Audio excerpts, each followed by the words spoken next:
सांत पापनुसियस इजिप्त देशांचो निवासी सांत आंतोनीच्या निर्देशनाखाल थोडी वर्सां ताणें अरण्यांत खर्चिली.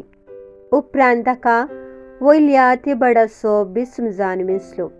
मॅक्सिमिनस थ्राक्स म्हणल्यार हाराम्याचे दोगदोनी वेळा हेर्जबाराचोवें पापनुसियसाचो उजवो दोळो खोंकून काडलो. परिस्थिती सांज जाल्ल्या उपरांत तो फाटीं आपल्या देसुदेच्या आडळ्याताक आयलो. एरेनिझम म्हणल्यार हेरेजीक तो अस्सल विरोधी जावन नासलो.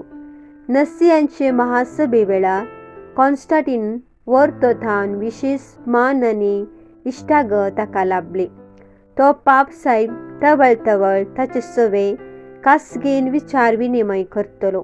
330 सांत अनास्तासियासोवें पापनुसियस टायरांत चलिल्ल्या सिनोदांत वांटो घेता आनी एरेनियन हेरेदीच्या शिकवणे विरोध सांत अनास्तासियाक फाटिंबो दिता.